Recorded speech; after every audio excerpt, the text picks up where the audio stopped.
direction le zoo du Lunaret, qui est l'espace vert le plus vaste de Montpellier et une des balades privilégiées des habitants de la ville. Alors, vous allez voir la particularité de ce zoo, eh bien, c'est qu'il est gratuit. Assez exceptionnel. Mais alors moi, ce que je vous propose, eh bien, c'est de découvrir effectivement les coulisses sous les caméras de Midi en France. Alors toute la semaine, on va faire des rencontres aussi bien humaines qu'animales.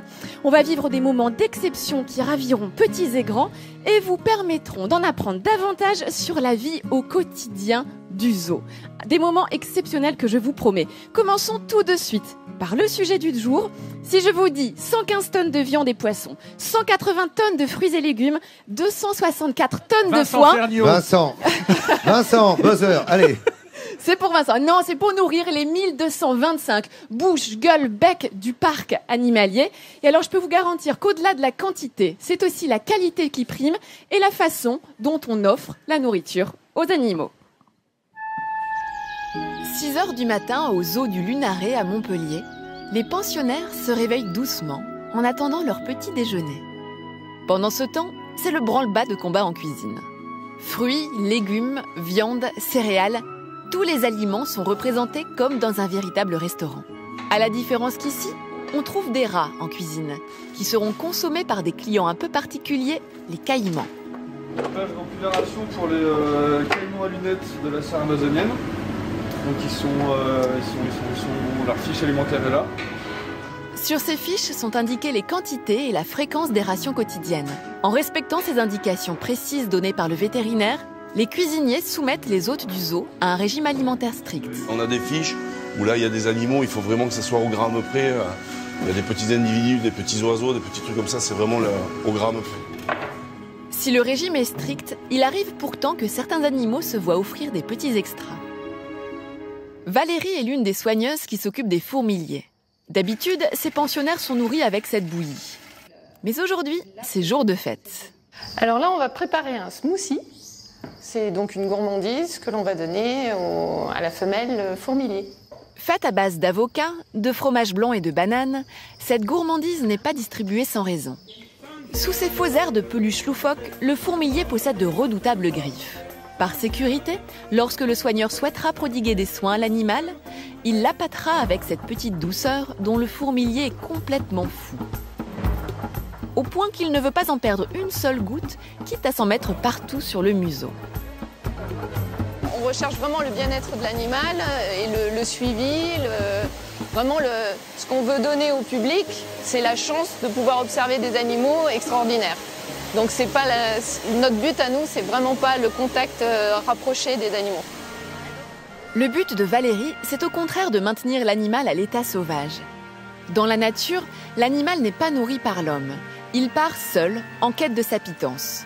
En captivité, les soigneurs doivent enrichir l'environnement des animaux en inventant des subterfuges. Par exemple, ils proposent aux singes ces bouts de bois troués dans lesquels des vers seront cachés. Un véritable distributeur d'insectes pour primates. Les ours devront quant à eux libérer les fruits et légumes piégés dans la glace. C'est une invitation au jeu à laquelle ils ne résistent pas.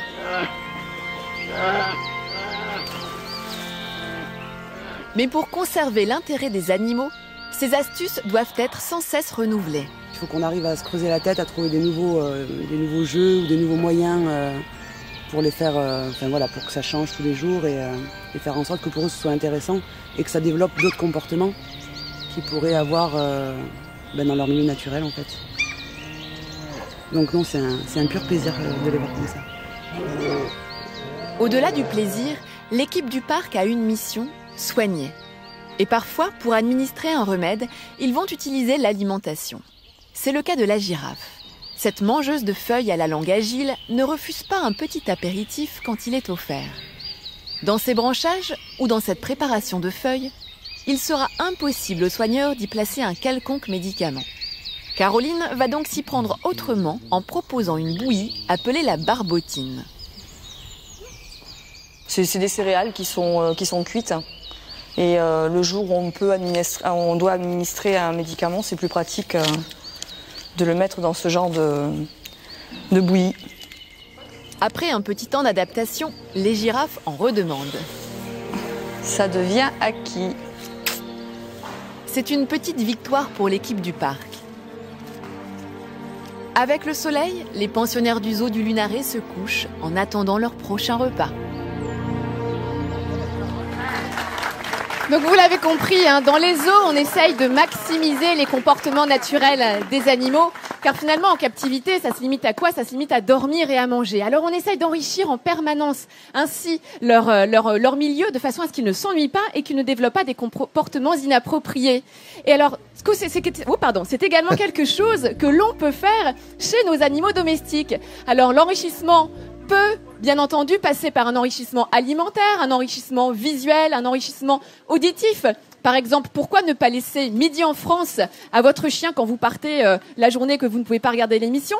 Et pour les chats qui sont normalement des prédateurs, des chasseurs, qui font 15 à 20 petits repas par jour, eh bien, quand ils sont en maison ou même parfois en appartement, qu'ils sont castrés, stérilisés, vous allez leur donner 1 à 2 fois par jour les croquettes. Le chat s'ennuie. Donc le chat va se jeter sur ses croquettes et tout manger d'un coup et vous réclamer ensuite. Donc il va finir par grossir. C'est un cercle vicieux. Alors pour éviter cela, eh bien moi j'ai des petites astuces. Regardez ce que je vous ai ramené. Ça c'est une planche avec lequel votre chat peut s'éclater. Une planche avec différents niveaux de difficulté et adaptée à tous les chats, hein, les vieux, les malades, les jeunes, tout. Regardez, on a différents modules dans lesquels on va venir cacher des croquettes. On a le module sphérique, le chat va aller mettre sa petite patte pour attraper les croquettes. On a un module avec des picots aussi qui va vraiment faire appel à l'habileté du chat et puis à sa dextérité. On a un module de tunnel, donc pareil, on met les petites croquettes là et le chat avec sa patte va chercher. Et puis un autre tunnel ici, et le chat, vous l'avez caché à l'intérieur. Et le chat avec sa patte, et bien de la même façon, va aller chercher les croquettes. Donc ça le stimule énormément. Si vous ne souhaitez pas dépenser trop d'argent, je vous ai ramené un parpaing. Étonnant, non? Un parpaing, pourquoi? Hélène, c'est pas pour jeter sur le chat quand même. Non, c'est pas pour jeter sur les chats quand le temps qu'il le mange, on est tranquille. Vous cachez les croquettes à l'intérieur et votre chat, il va passer son temps à aller avec sa petite patte chercher 1 à 1 les croquettes et les remonter et les manger. Ça va l'occuper, ça va lui éviter de trop manger, ça va lui éviter la gloutonnerie et finalement c'est idéal pour qu'il ne grossisse pas. Donc c'est vraiment parfait pour les chats. Et alors pour les chiens, j'ai une autre petite astuce, regardez. Ça, c'est un jouet que l'on trouve partout, chez votre veto, dans les animaleries. Un jouet en caoutchouc très indestructible, important à préciser, et creux. Quand vous partez, vous remplissez ce petit jouet de petites croquettes, de pâté ou quoi que ce soit, vous le lancez à votre chien, et au lieu de s'enquérir de votre départ et de s'ennuyer, eh bien, il va passer son temps à chercher, à lécher à l'intérieur pour tout récupérer, et ainsi vous êtes sûr qu'il va éviter de s'attaquer à votre canapé, à votre porte ou à vos chaussures à la maison. Voilà Hélène, merci. Astuces. Merci de ces astuces. J'ai gardé le parpaing pour Vincent Ferniaud, moi, tu vois, pour éviter qu'il grignote trop. On va cacher la nourriture pour Vincent. Ouais. Dis-moi, alors le feuilleton, c'est tous les jours de ce parc zoologique. Demain, dans les coulisses, des images exclusives de quoi, Hélène? De soigneurs. On va vraiment suivre les soigneurs et voir quel est leur quotidien. Donc soigner les animaux, en prendre soin et puis bien entendu, parfois des urgences. Donc on sera vraiment plongé dans ces moments assez exceptionnels où il faut agir, où il faut faire preuve de réactivité pour éviter que les animaux ne soient malades, pour éviter qu'ils ne soient blessés. Et on verra justement tous ces cas de figure demain, des images exceptionnelles que je vous propose. Merci beaucoup Hélène, c'est demain matin dès 10h50 sur France 3 pour Midi en France.